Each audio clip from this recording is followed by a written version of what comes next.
In other words, Christ is saying, get swords so that the prophecies about me can be fulfilled.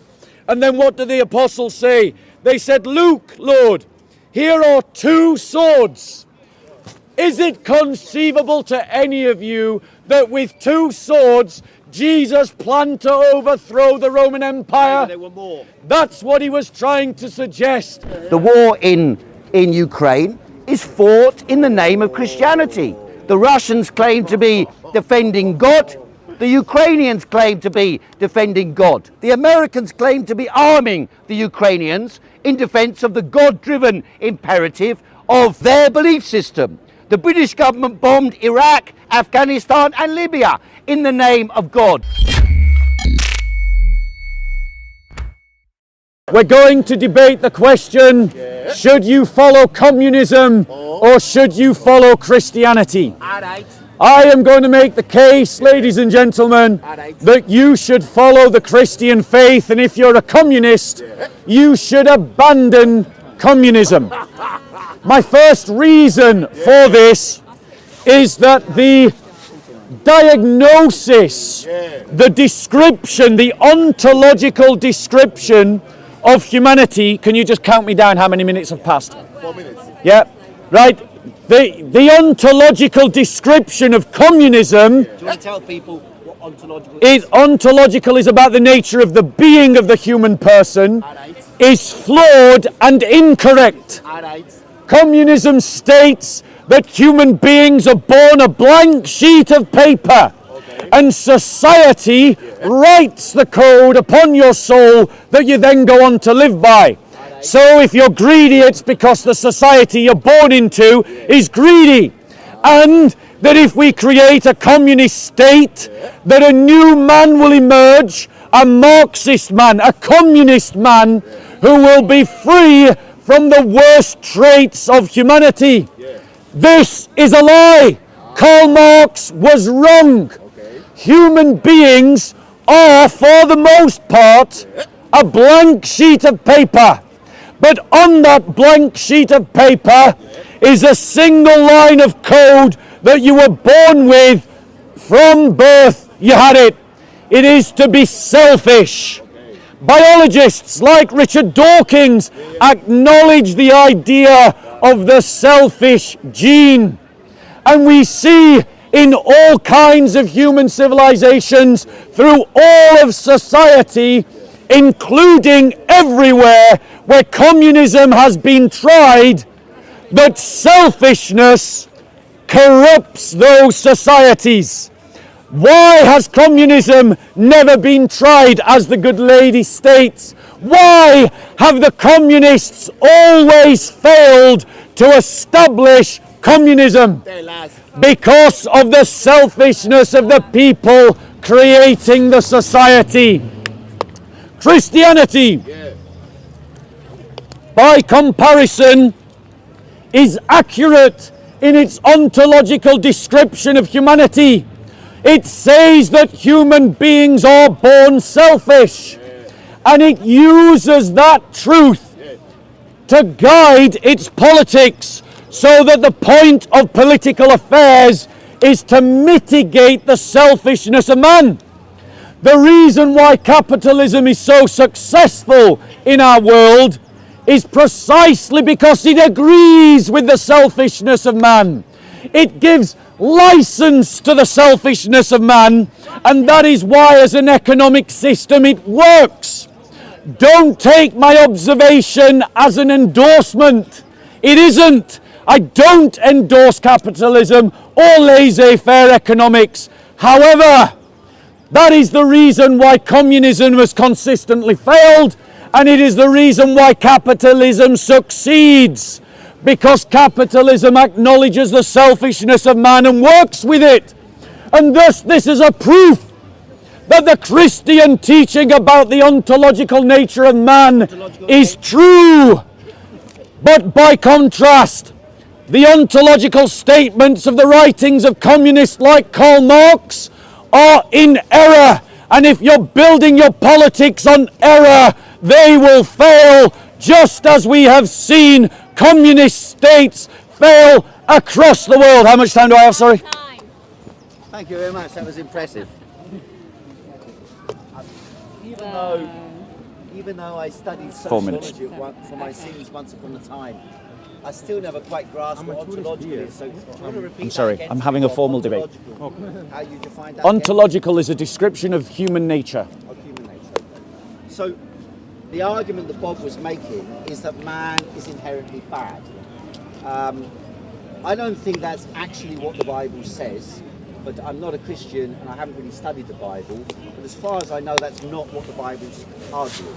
I think the Bible is arguing that man is inherently good and that the behavior of human beings should be brought into alignment with that endemic goodness, that inherent goodness that God created within man, and that finds its negation in the breach of the regulations and rules and moral norms and cultural behavior instilled by the belief in God, Jesus and Christianity. That's how I understand Christianity. I could be wrong. Now, I'm not here to try and correct your Christianity, but that's just how I've understood it. I didn't realize it was about bad people being bad all the time, sinners, as some of the speakers at Speaker's Corner make out. Now, the argument that Bob made that man is bad and that that's why communism or Marxism is inevitably going to fail, I think is incorrect. Marx did not argue that human beings are inherently bad or inherently good. What he argued was that the conditions in which people live are governed by the processes that they need to carry out in order to survive. They have to work and produce things to satisfy the wants of existence. 2 minutes. But human beings produce things that then gain, there is a piece in the Bible, I think it's Isaiah 8, it says, they worship that which they made with their fingers. In other words, man makes God and makes gods which they then worship. They produce God. They produce God. Feuerbach, one of Marx's inspirations, argued. They produce God in the spirit of the positive concepts of man. So in other words, God is an image of the most positive imagination and conceptual frameworks of what man should be. Now, Marx argued that you can actually only establish a community and a brotherhood of man, such as that envisaged by the followers of Jesus and the disciples of Jesus. You can only establish such a society based on material plenty. And there are examples in the Bible 1 minute. which illustrate that theoretical principle. For example, when Moses takes his people into the desert and they suffer, then they begin to worship false idols, exactly at a time when their material condition is so poor that they cannot survive. Jesus, in order to impress himself on the people, has to produce from 5 fish 5,000. In other words, the satisfaction of the wants of the people to allow them to create a morally good society is preconditioned on having a certain material foundation. And it's on that theoretical framework of the material foundation for plenty and for collaboration that Marx's theory of socialism and communism came about. He did not believe that you could create communism in any circumstances. He believed there had been a long period That's of primitive time. communism that could be restored. Time. Communism could be restored when plenty was established. Thank you very much. Really good. So, ladies and gentlemen, the second critique as a Christian that I place against communism, on top of the ontological criticism, is the fact that it is based on a false sociology. Marx based his understanding of the process of the emergence of the communist state almost in fatalistic terms. And the reason why he did that is that he was using the Hegelian paradigm by the philosopher Hegel that spoke of the zeitgeist of the time in which society would progress from thesis to antithesis to synthesis, and that this material process would inevitably lead to the rise of the communist state. That Hegelian thesis of the natural progress of the zeitgeist has been proven false countless times. It is not clearly evidenced in history that the progress of societies is always to go forward. There are countless examples when societies have gone backwards. Let me give you an example. The collapse of the Roman Empire in the 4th century led to a decrease in learning, led to what Enlightenment thinkers termed as the Dark Ages. In other words, the thesis upon which Marx builds his whole paradigm of the Hegelian progress of material economy is not always true and is sometimes false. In other words, if Hegel was wrong, Karl Marx was wrong, and Hegel was wrong. Ladies and gentlemen, the reality is that Marx does make observations that I agree with. Economy does affect your lives. It affects the decisions you make. It affects the decisions that are available to you. But the problem with the Marxist critique of capitalism is that it believes that freedom can come about if the worker has possession of the means of production, that this itself gives freedom. But Christ says no to this. Christ says that freedom is a faculty, ladies and gentlemen, of knowledge. That if you know the truth, it is the truth that shall set you free. In other words, ladies and gentlemen, even if the proletariat were to gain control of the means of production, if they were not in the truth of Christ, they would still be bound to their sin. They would still be bound to their fallenness. They would still be bound to corruption that so permeates the world.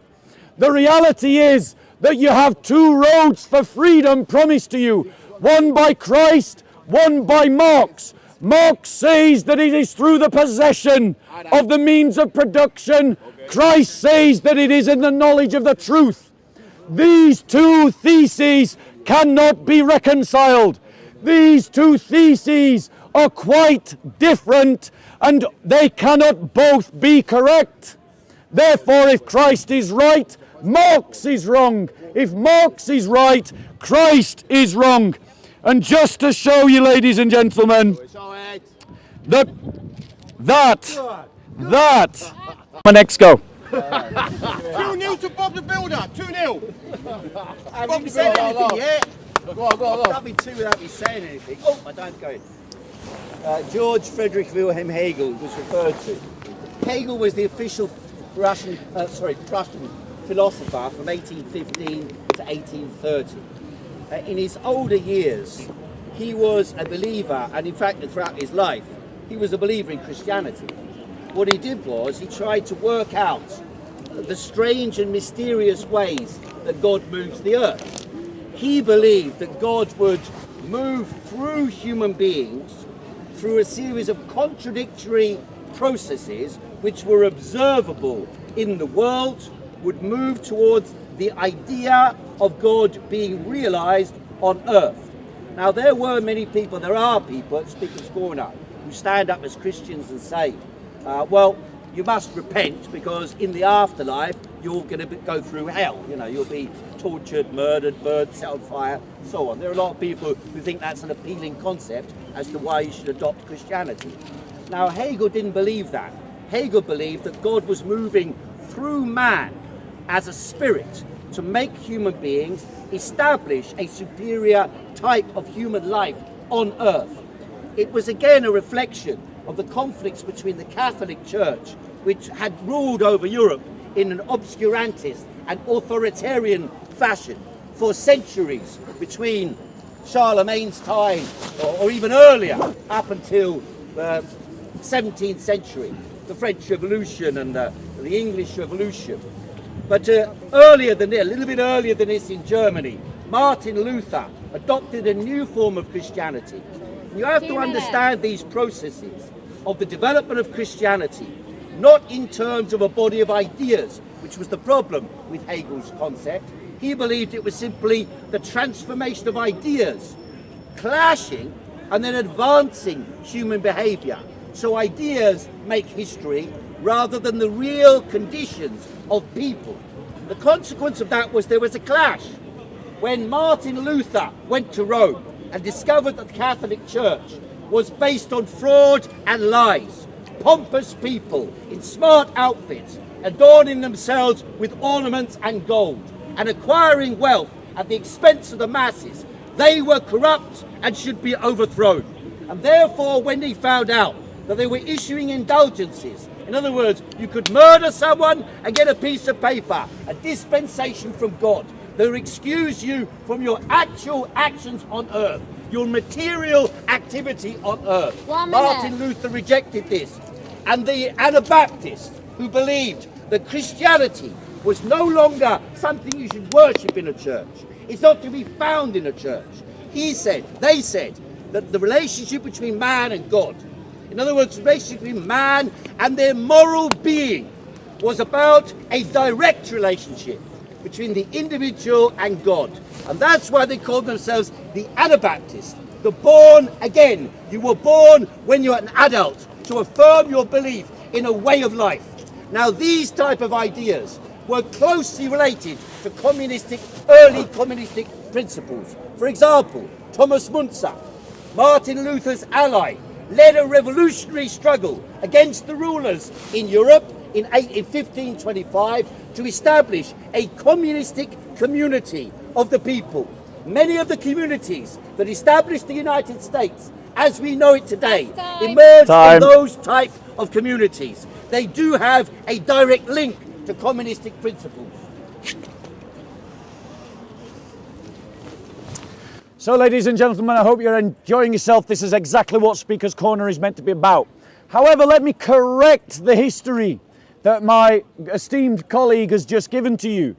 Because, ladies and gentlemen, he has provided with you an ahistorical reading of Christianity.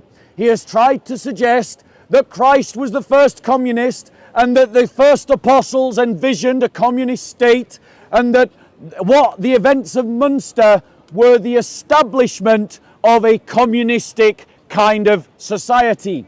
This is simply factually wrong.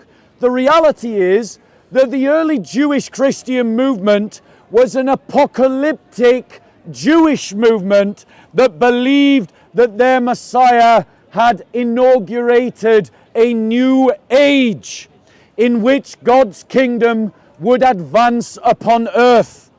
And that is exactly what I believe as a Christian. When the events of Munster occurred during the Reformation, it was not to establish anything like a communist society. He's factually wrong in saying that. What was being established in Munster was an apocalyptic theocracy. Does apocalyptic theocracy sound like communism to you? No, of course not. But go and read the writings of the people involved in that revolution. They saw their actions as being inauguration of the end of the age.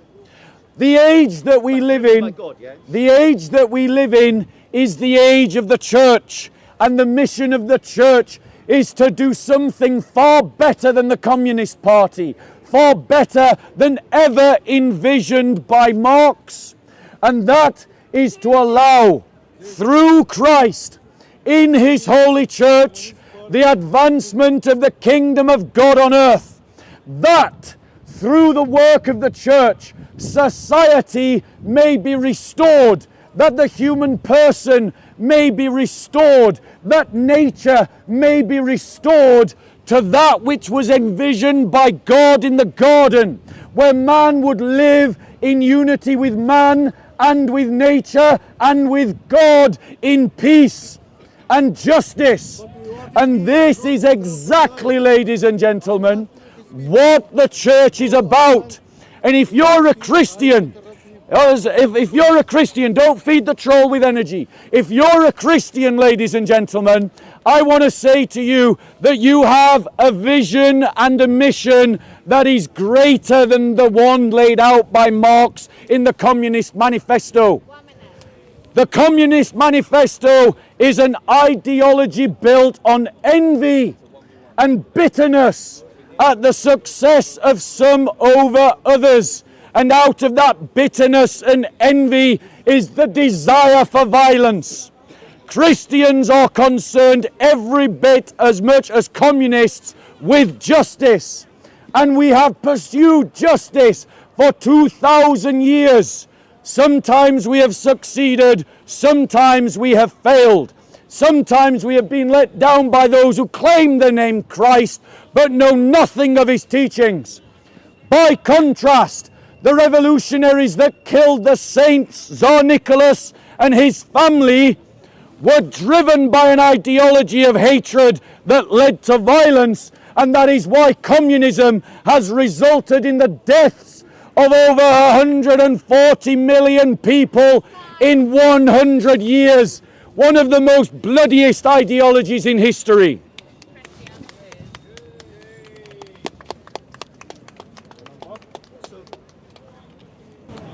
The reason why I'm taking up the issues that are specifically raised is because Marxism is about a method of understanding the history of the world based on the material conditions that people live in.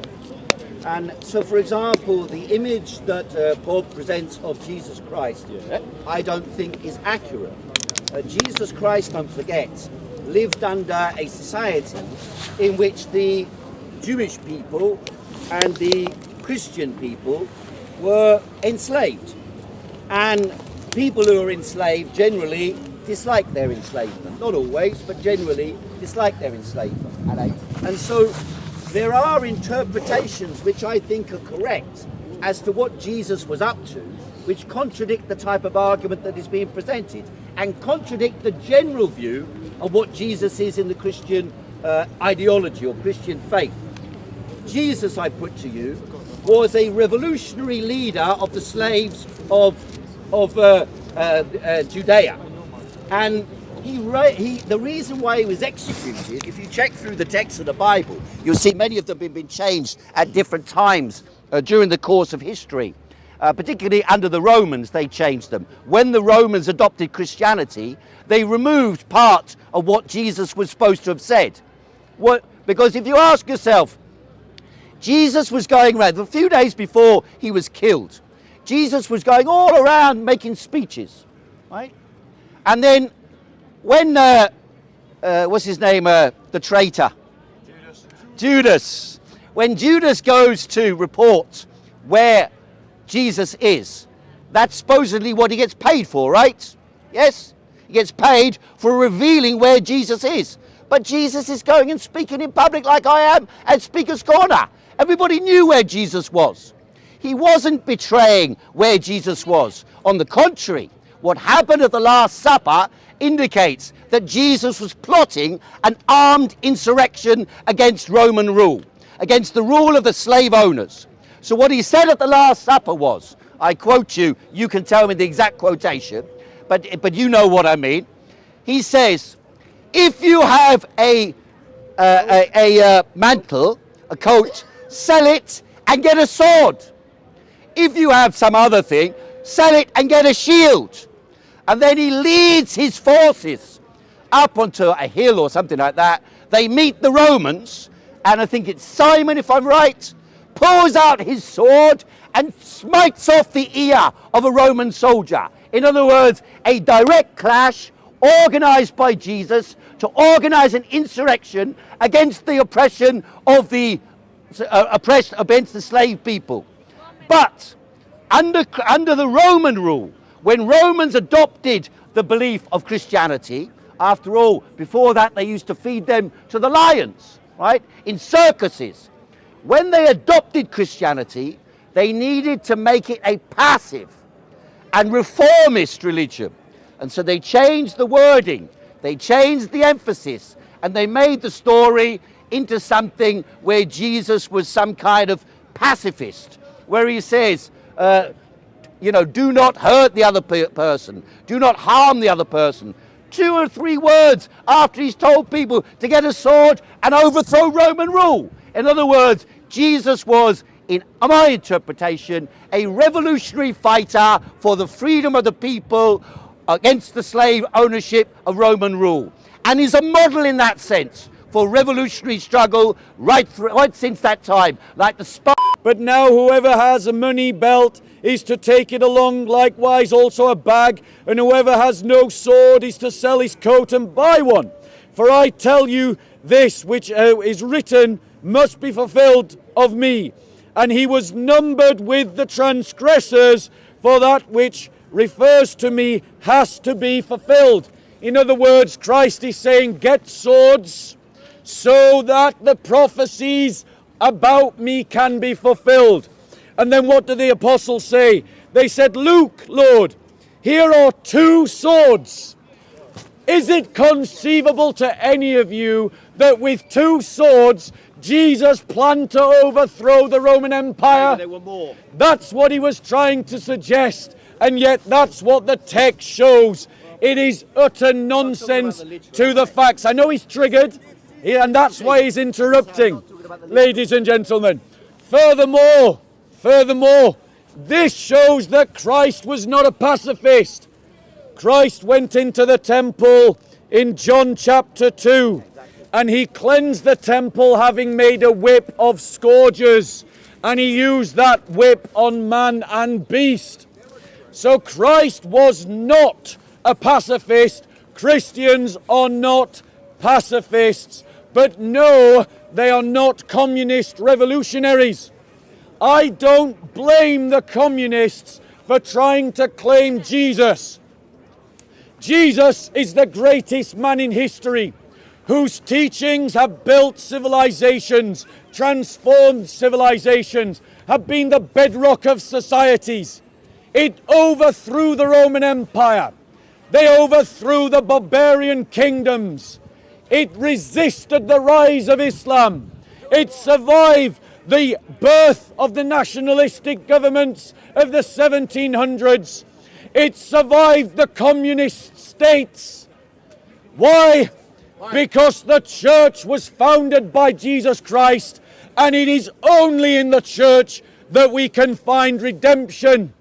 And that redemption is transformative of this world, but it is about what happens in the next. The danger of communism, the reason why its ledger is full of the blood of innocent people, is because it has no belief in the next world. The highest authority is the state, and all resources, including all people, should be used for the cause of the ideology. In other words, you are all the means to an end, not an end in yourself. And that is why the ledger of communism is full of blood. But Christianity teaches that every human being is made in the image of God, and therefore is not a means to an end, but must always be treated as an end in themselves. And that, ladies and gentlemen, is another reason why you should abandon communism and follow the way of Christ, follow the teachings of Christ. How am I doing for time? 5 seconds. I'll stop there, I'll give it to you. Can I just click that in there? Sure. There we go. So, as far as I understand it, there's no real evidence that Jesus ever existed. So when we're talking about Jesus Christ as a revolutionary, we're talking about what the specific historical circumstances that led to the emergence of the character, of the belief of this individual as a salvational force. Can someone tell that guy to turn the music off? Because it's not on. As a salvational force to struggle against the existing rule by the slave owners. Come in a wee bit, I can't. So that's one aspect. There is no evidence for the existence of Jesus Christ. Second, but as the character, as a revolutionary, there's evidence. Now, come in a wee bit, come in a wee bit. Come in a wee bit. Come. Now, the argument about the dictatorial rule of communism and so on, well, many regimes that have been established in the name of communism have been dictatorial. And there's a reason for that. It's the same reason why Christianity was never able to fulfill its conceptions, its positive conceptions about how human beings should live collectively and share out the wealth and so on. The reason why that is because the material conditions, if your economy is backward, so let's say our society produces 30 loaves of bread and there's 20 mouths to feed. What is going to happen? It means unless we produce 30 loaves of bread, some people are going to grab the loaves of bread that they require more than other people, and other people will go without. If you produce more, let's say 40 loaves of bread, and there's 30 mouths to feed, and each loaf of bread is an analogy for the necessaries of life, then some people will accumulate that surplus over and above what is produced, because there's not enough for everyone to have an extra loaf of bread, but there is enough for 10 people or less to acquire the surplus produced. How much? 2 minutes. 2 minutes. So if you have some people acquiring that wealth, you have the foundation of class society. And it is class society, the subdivision of human society, into those who own the means to produce the wealth, and therefore that determine the direction a society moves in, that determines how society is organized. And, by the way, what ideas rule in society. Hegel, the Christian, believed that the ideas were a function of the development of the evolution of ideas historically over time. It took place in the brain of man, not in the conditions in which human beings lived.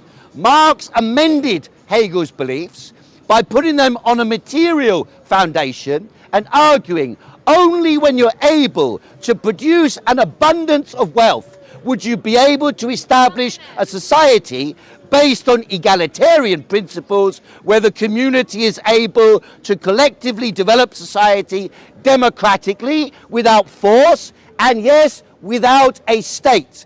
If you read the Communist Manifesto, you'll know he doesn't worship the state. On the contrary, Marx argued that the state is a product of the backwardness of material development. When you reach a higher level of development, you would be able to replace the state with the democratic, moral and cultural will of the people. Rather than forces of repression, people would use their own culture to regulate human interactions. In fact, at Speaker's Corner, despite my disagreements with Bob, his disagreements with the Muslims and so on, it is very rare for us to fight each other at Speaker's Corner. That is because the culture is developed enough and the material conditions are developed enough for us not to fight each other over every single issue.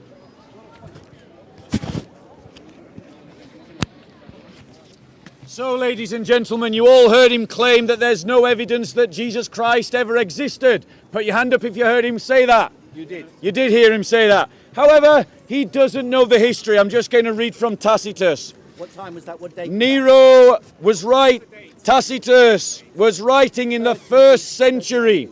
Nero fastened the guilt on a class hated by their abominations called Christians by the populace. Now notice the brother is triggered and he's shouting at me, wasting my time.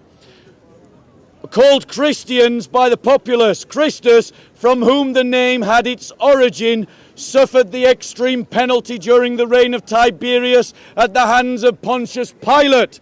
Let me give you another example from Pliny the Younger. Pliny the Younger was writing around 112 AD. They were in the habit of meeting on a certain fixed day before it was light, when they sang in alternate verses a hymn to Christ. Let me read from you evidence from Josephus Flavius, someone from the 1st century, who wrote, about this time there lived Jesus, a wise man indeed. One ought to call him a man, for he wrote surprising feats. He was Christ. He was the Christ. When Pilate condemned him to be crucified, those who had come to love him did not give up their affections for him. On the 3rd day he appeared, restored life, and the tribe of the Christians has not disappeared. So we have countless first century evidence that Jesus Christ existed.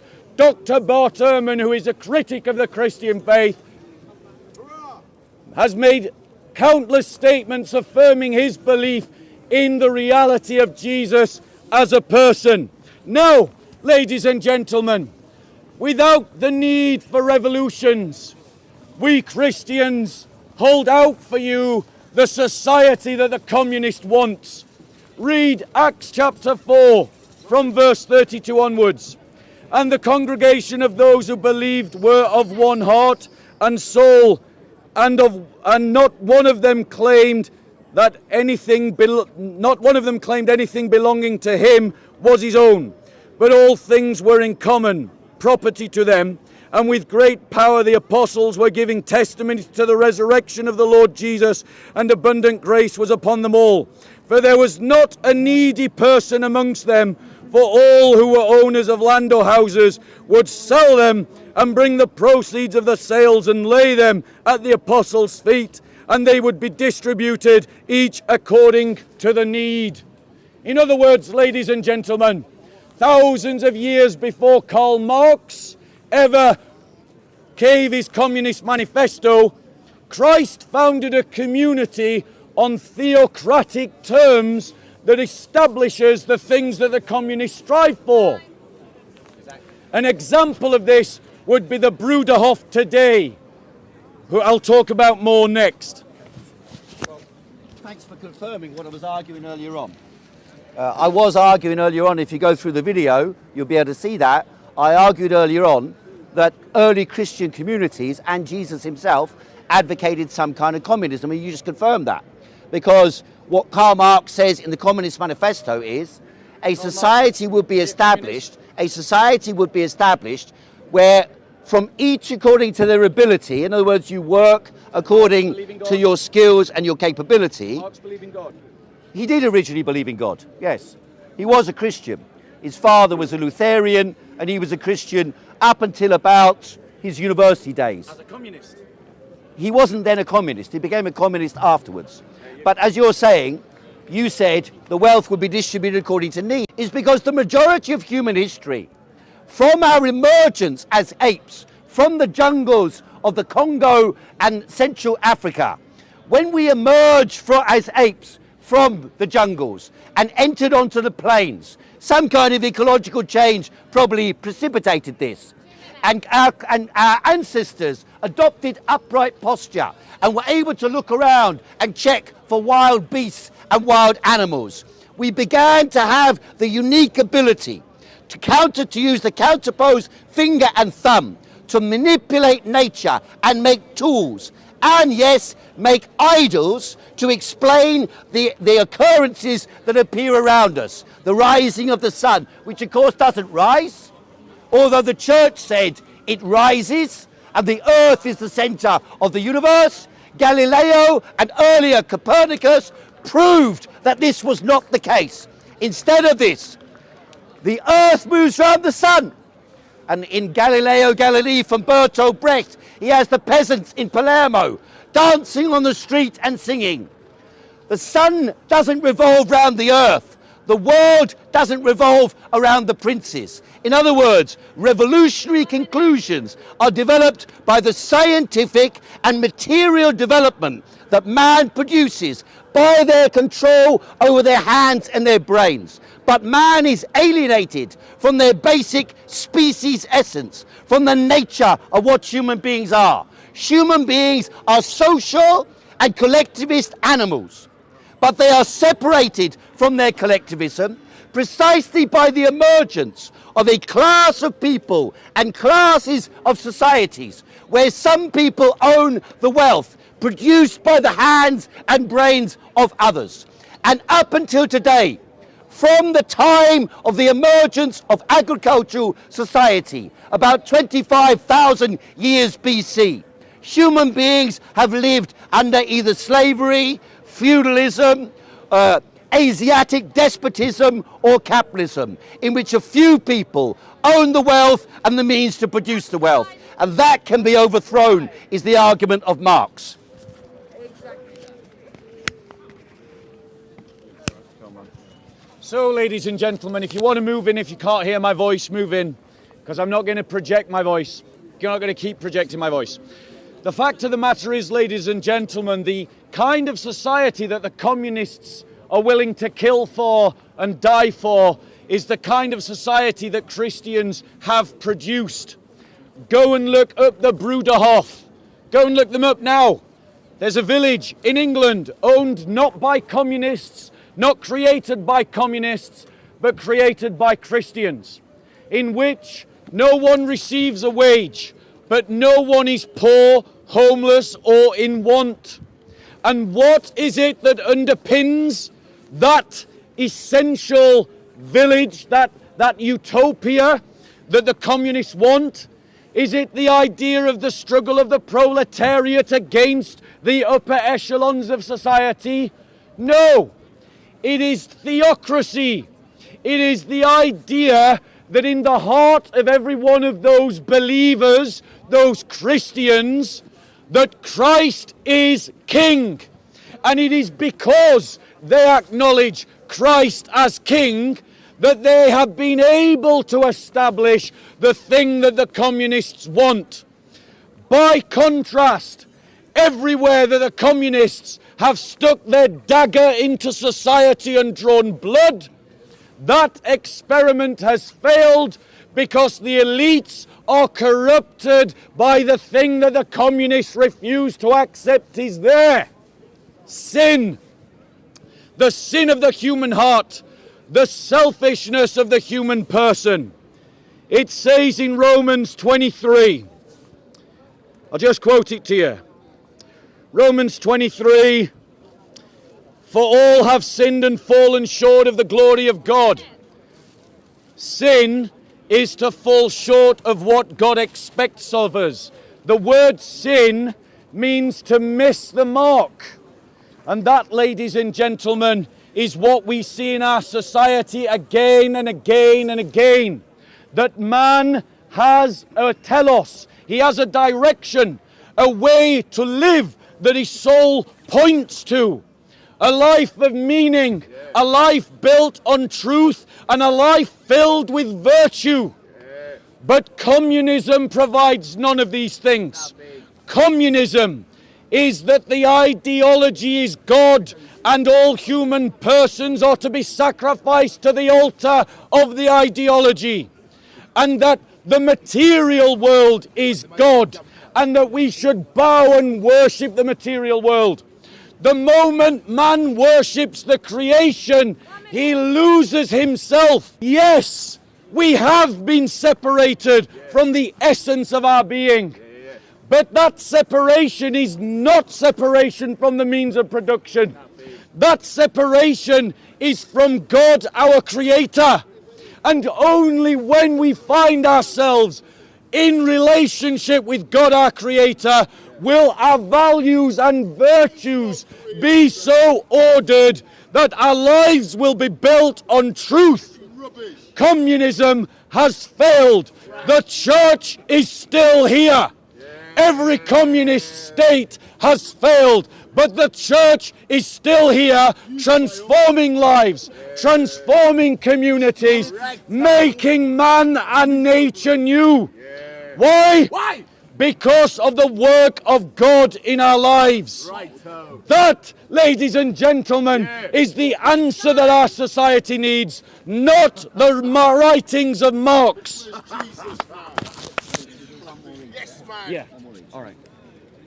We have covered quite a lot. Go, Heiko. Tell him. Okay, so just a little contradiction that would point out. Originally, Bob said that Hegel's ideas don't work because they're part of a trajectory. They believe in some trajectory of direction. A teleology, it's called, which you referred to just now as endemic to your own belief system. So just a little contradiction. Then there's the question about Christianity has done good and communism's done bad. Now, there are many bad things that have been done in the name of communism. I'm not going to dispute that. Probably not as many as he thinks have been done, but many bad things have been done in the name of communism. As many bad things have been done in the name of Christianity and still are done in the name of Christianity. The war in Ukraine is fought in the name of Christianity. The Russians claim to be defending God. The Ukrainians claim to be defending God. The Americans claim to be arming the Ukrainians in defense of the God-driven imperative of their belief system. The British government bombed Iraq, Afghanistan and Libya in the name of God. The Queen of England claims to be, the King of England, behind the times, terribly sorry. But if you look on your coin, it says Elizabeth II, DG, REG, FD. What does it mean? It means the defender of God on earth. That's what it says on every coin. That's the stamp of authority that justifies the acceptance of this coinage as the wealth of the British nation, once the proudest and wealthiest in the world. So all the conquests carried out in the name of Britain were carried out in the name of serving God. So the idea that Christianity is devoid of blood on its hands as an ideology is false. Having said that, I would never dream of blaming Bob or his belief system for those events. Instead of this, I argue that the ideas in which things are fought actually should not be understood through the ideas, but through the material conditions in which people live and which people fight and struggle between different groups in society about who has what, how it's organized, how it's distributed, and how we live. And therefore, what I'm doing is trying to explain how material development and material interactions between real human beings under specific economic and historical circumstances give rise to specific struggles in those societies. The struggles that happen today are different from those of the 13th century, although the language may be the same. When Britain went to war against Africa or against African states, they claimed to be fighting for Christianity. They claimed to be fighting for freedom. They claimed to be defending democracy, but actually they were representing the national capitalist interests of Britain to plunder Africa, to turn the people into slaves, all in the name of God. Freedom is not freedom because the word freedom means something inherently ahistorical. It is specific to the conditions in which the word is used. And therefore, Christianity, and Bob has been indicating this, in contradiction to what I was arguing earlier on, or what he argued earlier on, and in correspondence with what I argued, that basically his aim is to have communistic communities. But I argue those communities you discussed have to have a certain material foundation for them to survive. If you're saying people can live without take what they need, they'll only be able to do that if there's enough for them to get what they need. So one more each. One more round? Yeah, one more each. Okay, sir. We're doing one more round. Summation. Oh, so now the summation is. Summation? Oh no, Yeah. one round and summation. Yeah, No, now this this is the summation. Have you had your We can summation? come back. No. Okay. You started. All right. Right. So, ladies and gentlemen, my final comments, my summation. All right. And for those of you that came late, you can find the entire debate on SOCO Films. SOCO Films. Go and look it there. Ladies and gentlemen, I have demonstrated to you that there are great problems with communism and that Christ answers all of those problems. I want to show to you that the reason why our world is in difficulty is not purely because of material conditions. That's the communist thesis. It is because of the brokenness of our own hearts. And it is because this world is subject to principalities and authorities that are not material, they are spiritual, and you can only be free from them when you have knowledge of the truth which is found in Christ. I read from Colossians 1:16. For by him all things were created in heaven and earth, visible and invisible, whether thrones or dominions or rulers or authorities. All things were created and exist through him and for him. It is only when we find our place in Christ that we find the balance that we need to live our lives in truth and in virtue. If the communist theory is right, then there is no God. If there is no God, then there is no telos, there is no end goal, there is no right and wrong, there is no virtue. The very idea that the communist claims are correct assumes that there is such a thing as truth, and truth does not exist in a world where there is no God. It is, as Richard Dawkins describes, a meaningless universe, indifferent to our existence, cold-hearted, by which we appear by purely random chance. The fact of the matter is, communism contains within it a fundamental contradiction. It hangs upon the scaffold of a theistic worldview whilst denying its own foundations. The reality is, such an inconsistent worldview cannot guide us. But Christ, who said, "I am the way, the truth, and the life, and no one goes to the Father but through me," he is the gate by which we can enter into truth. And by knowing that truth, so order our lives with the right values, and to fill our lives with the right virtues that pursue justice, that pursue justice for the poor and the oppressed, which was the refrain of all the prophets of old. And did they do this, as my friend tries to suggest, because they were early communists? No, not at all.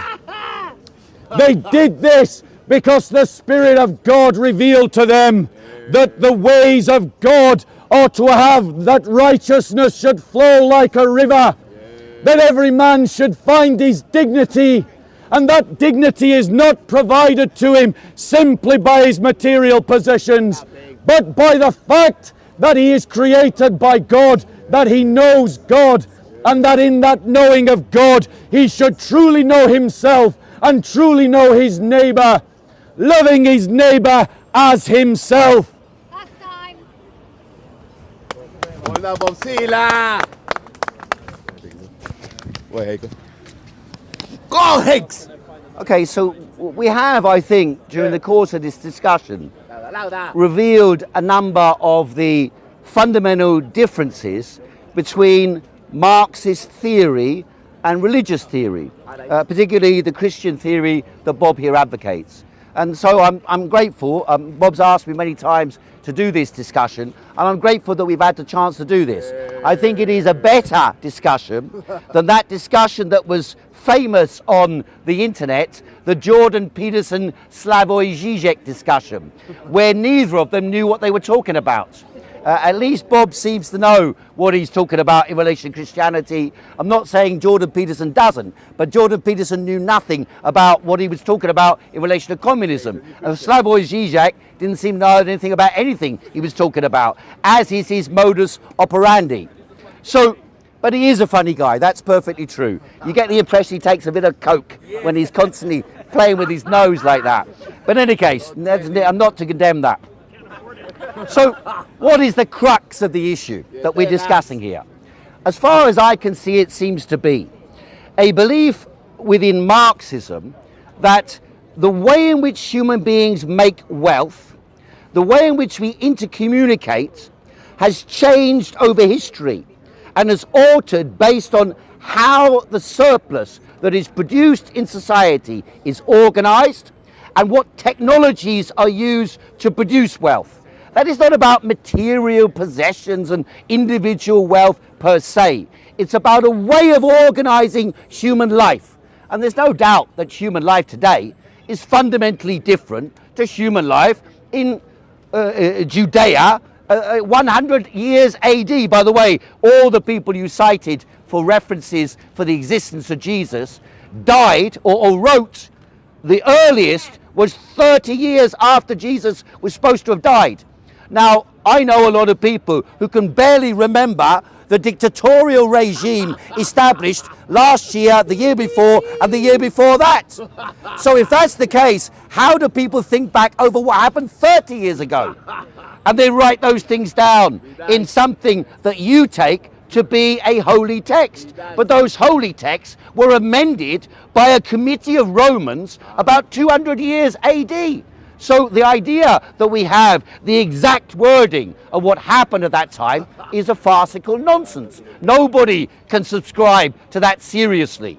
So we have to ask ourselves, what are these messages that exist in history and documents? What do we find out from archaeology, from the history of religion, from anthropology, from the history of society? We discover the way in which human beings produce, the way in which ideas develop, are connected together. And science is the discovery, real science, the discovery, the encroachment, not to absolute truth, the approximation of truth. We investigate, we analyze, we try to refute, we discover what is and isn't working. And we accept that even when we make such a hypothesis and declare it to be true, like 1 and 1 is 2, even such fundamental axioms of our thought are not actually correct. 1 is based on a thumb. 1 is based on a thumb. Our numerical system is based on our fingers. Why do we count in tens? Because we got 10 fingers and thumbs. And therefore we count like this. But this thumb is not the same as that thumb. No human being is the same as another human being. And no human being is the same as they were at the second they said they're a human being. Heiko is Heiko and he's not Heiko. Because he changes all the time, as everybody changes. Everything is in a constant process of flux and transformation. And in that transformation, we have advanced towards new and superior types of society. Thank you very much. How about we do questions from the audience? Questions from the audience. Okay. So, ladies Okay, and but gentlemen. let's make it 5 minutes for that, yeah? Ladies and gentlemen, each one of us now are going to take a question from one of you. So I'm now going to take one question, and when I've answered that, Heiko's going to come up and take a question. So have you got any questions, ladies and gentlemen, on what I've said? I think that's a bit naff. Communist countries have failed. Well, you got China, you got Vietnam. How do you explain them and their communist countries? So, ladies and gentlemen, What was the question, Bob Sila? part of my thesis as to why you should follow Christianity and not communism is because communism failed. And the brother has offered up China as a successful state. Do you honestly believe that China is a successful state? China and Vietnam. China, when properly understood, is a national socialist ideology. It is, in other words, a Nazi state, not a communist state. It favours the Chinese ethnically over all other peoples, and it even persecutes other ethnic minorities inside the boundaries of China. China is a state that economically has abandoned communism and embraced capitalism. It's more of a capitalist society than a communist society. It is an authoritarian capitalist system. Therefore, it is an example of the failure of communism. And very quickly, let's be clear. What I define as failure, defining as failure as a Christian, is when you don't live your life in accordance with the truth and you don't fill your life with virtue. And China has no concern for either, because the Communist Party doesn't believe that either exists. Yeah, but you have 800 people coming out of poverty. No, let him take a question. I'll reply to this. Okay, and then you take a question and I'll... Okay, Heiko will I prefer we don't do too much more though, because Piers won't come up here and speak. So You take a question and one more, you yeah. reply to mine, take a question. Okay, I the same question, I think, because the question's addressed to both of us actually, isn't it? So, is China communist? It is and it is not. The same as I pointed out earlier on. There are elements of China that are communistic. You mentioned things like sharing out wealth. Well, public sector economy in China is the biggest or the dominant sector of the economy. So they provide housing, some healthcare, They provide provision in the urban areas for people at a level that is far higher than a comparative country, for example, India. In India, or a comparative continent, Africa, where the living conditions are far worse than the living conditions of the masses in China. China doesn't maintain, or Communist Party isn't in power in China because they ruthlessly suppress people, or certainly not exclusively because of that. It's in power because it has consistently, over decades, raised the living standards, the opportunities, the hopes and the dreams of the mass of the people of China. No regime can survive. That's the point. You could have a Christian regime in China. In fact, you did have leaders in China who claimed to be Christian. You even had a Christian revolution in China, in the Taiping Rebellion, in which 50 million people died, by the way. 50 million people, but he wasn't really a Christian. So the question is China communistic? There are elements of communism and there are elements of capitalism. The elements of capitalism are repression, exploitation, child labour and so on. And the clash in China is between these forces. I believe that Marx was correct, that the working class are the agents of revolutionary change. And that would be valid for the working class of China as well. I believe the working class of China, their aspirations, their demands are what shape the trajectory of Chinese society. And by the way, I can prove this in relation to this. For 2.5 years, we protested in Hyde Park and throughout the Western world against the, against the lockdowns. But, I'll finish in 1 second. Against the lockdowns. But in China, when the protests broke out in November last year, it took 3 weeks for all the lockdown measures to be removed after a few relatively small protests. In other words, the government in China, like it or not, is compelled to respond rapidly to the demands of the masses when they emerge. Okay, now take a question. Who's going to take a question? Oh, now? and then we'll finish it, yeah? Right. And then we'll finish it. So, Haiku, any questions for Haiku? Question if you want. No questions. Any questions? C'est la vie. Right, then. No, that's fine. You can make your final pitch, I'll and then we'll reply to finish, your yeah? reply. Okay, you make your final pitch, and then we finish. Is that all right, yeah? All right. You get you get the last word. Thank you. And then along comes our Christian speaker over here. The hero. So, ladies and gentlemen, you all heard the high praise of Haiku for one of the most oppressive, destructive and violent regimes in the world today. Let me tell you about what is happening to Christians in China. This communist society is trying, as we speak, to stamp out the church. It has said to Christians that they cannot display their crosses in public. It has said to them that they cannot gather in their own societies that are not governed by a state church. Something that we Christians reject as a point of principle, as a matter of doctrine, that we should give to Caesar what belongs to Caesar and to God what belongs to God.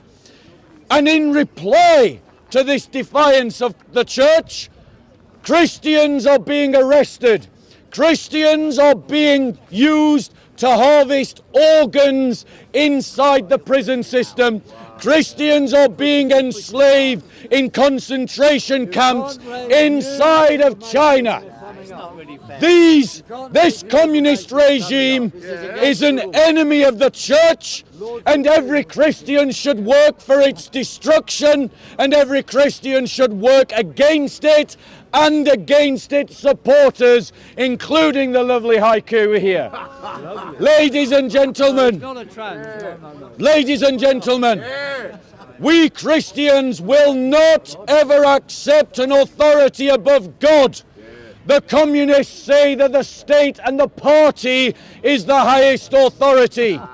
That is a worldly idol that is worshipped by men, because since the 1700s, men have worshipped their own creations in the nation state.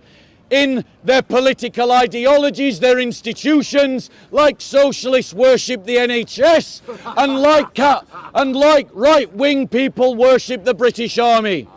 Christians reject all idolatry. We worship only God, and that is why Christians are being persecuted in China.